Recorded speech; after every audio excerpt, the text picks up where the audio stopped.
তো হ্যালো বন্ধুরা, আবারও চলে এলাম নতুন দিনে নতুন একটা ভিডিও নিয়ে। অনেক দিন বাদে এলাম, তবে ভিডিওটা অসাধারণ হতে চলেছে। দেখতেই পাচ্ছেন হাতে একটা কাতলা মাছ আছে, একদম টাটকা একটা মাছ বাজার থেকে নিয়ে চলে এলাম। তো এই মাছ দিয়ে আজকে কিসের রেসিপি হবে আপনারা প্রথমেই ভিডিওটা দেখে অনেকেই আন্দাজ করতে পেরেছেন যে রান্নাটা কি হতে চলেছে। দই কাতলা, বাঙালির অতি প্রিয় একটা দই কাতলার রেসিপি হতে চলেছে। প্রথমেই মাছটাকে আমি একটু পরিষ্কার করে নিচ্ছি।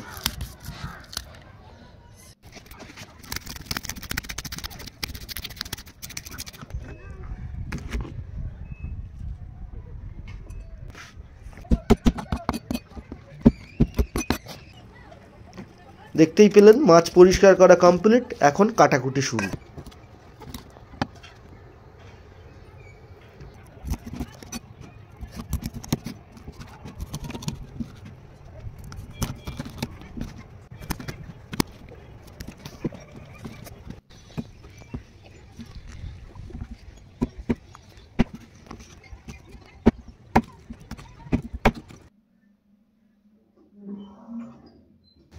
তো বন্ধুরা, পুরো মাছটা পরিষ্কার করে নিয়েছি। এখানে আমি সবগুলো মাছ নিয়ে অর্ধেক নিয়েছি। প্রথমে লবণ, সেই সঙ্গে দেবো একটু হলুদ গুঁড়ো। এবারে মাছটাকে একটু সর্ষের তেল দিয়ে ভালো করে ম্যারিনেট করে নেব, যেটা সিম্পল সবাই করে সেই ম্যারিনেশনটা করছি। ততক্ষণে আর কি মশলা লাগছে দই কাতলা বানাতে দেখতে থাকুন। প্রথমেই দেখুন পেঁয়াজ, সেই সঙ্গে কাঁচা লঙ্কা 3-4টে, আর দুটো বড় বড় সাইজের পেঁয়াজ ভালো করে পেস্ট করে নেব। এখানে কাজু ভিজিয়ে রেখেছিলাম, কাজুটাও পেস্ট করে নেব। এখন একটা প্যান বসিয়ে দিচ্ছি মাছটা ভাজার জন্যে। রিফাইন তেল দিয়ে দিলাম। তারপরে মাছটা একে একে ভেজে নেব খুব সুন্দর করে।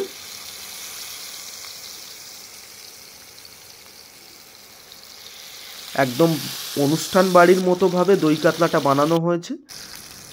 আপনারা পুরো ভিডিওটা দেখলে বুঝতে পারবেন যে কতটা সুন্দর হতে চলেছে ভিডিওটা। এইভাবে যদি আপনারা বাড়িতে বানান তো আশা করি আপনাদের খুবই পছন্দ হবে। অনুষ্ঠান বাড়ি ফেল।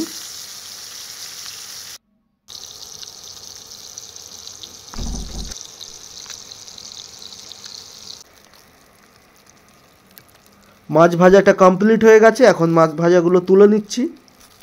খুব বেশি ভাজার দরকার নেই, হালকা করে মাছটা ভেজে নিলেই হবে। বাকি মাছগুলো সেমভাবে ভেজে নেব। এবার ফাইনাল রান্নায় চলে যাচ্ছি। একটা বড় কড়া বসিয়ে দিয়েছি ওভেনে। কড়াটা গরম হয়ে গেলে কড়ার মধ্যে প্রথমেই দেব একটু সাদা তেল বা রিফাইন অয়েল।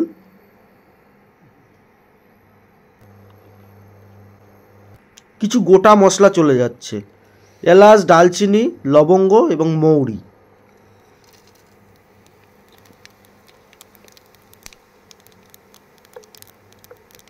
ফোড়নটা রেডি হয়ে গেলে প্রথমেই কাঁচা লঙ্কা আর পেঁয়াজের যে পেস্টটা বানিয়েছিলাম সেটা দিয়ে দিচ্ছি।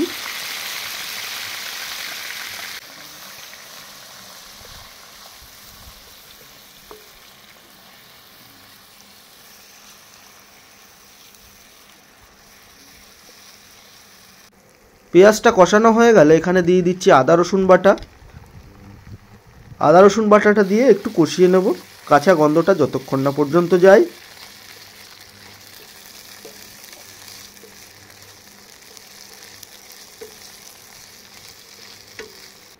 তারপরে অ্যাড করছি লবণ পরিমাণ মতো,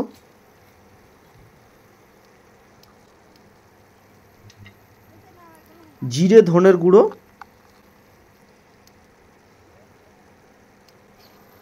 এবারে মশলাটাকে ভালো করে নেড়ে চেড়ে নিতে হবে।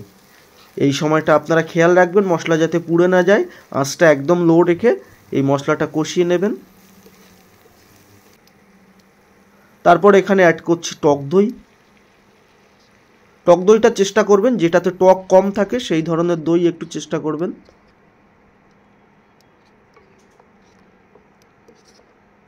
টক দইটা দেওয়ার পরে আঁচটাকে একদম লো রাখতে হবে। এবারে টক দইটা নাড়াচাড়া করতে করতে আঁচটাকে বাড়াতে হবে। দেখুন না, আস্তে আস্তে পরে তেলটা ছেড়ে এসছে কত সুন্দর।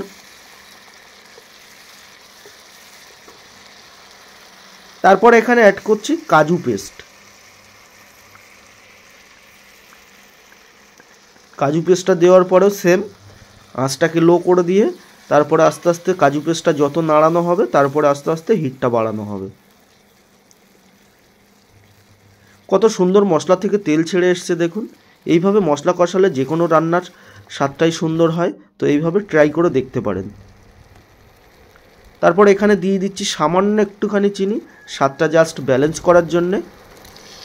এবং যে কাজু পেস্ট করেছিলাম সেই পাত্রটা ধুয়ে একটু জল দিয়ে দিলাম। তারপরে পরিমাণ মতো আলাদা একটু ঝোল দিয়ে দিচ্ছি। দেওয়ার পরে এই যে মশলার ঝোলটা তৈরি করলাম, এটাকে ফোটার অপেক্ষা করব আমি। দই কাতলার ঝোলটা ফুটে গেছে। এখন ভেজে রাখা মাছটা আমি দিয়ে দিচ্ছি।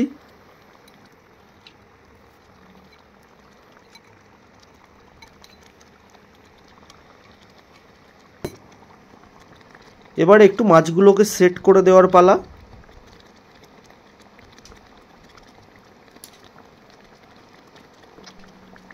তারপরে ঢাকনা দিয়ে 10 মিনিট মতো স্লো কুক করে নেব মিডিয়াম হিটে। পুরো রান্নাটা হবে 10 মিনিট। ঠিক 10 মিনিট বাদে চেহারাটা দেখুন কত সুন্দর হয়েছে।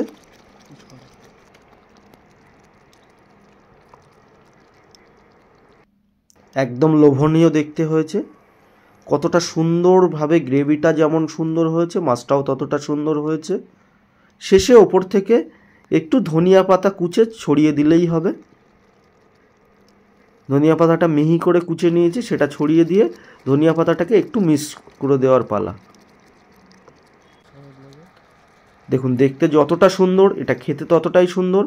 যদি ভিডিওটা ভালো লেগে থাকে একটু লাইক করে যাবেন। যারা আমার চ্যানেলটা এখনও সাবস্ক্রাইব করেননি প্লিজ একটু সাবস্ক্রাইব করে দেবেন।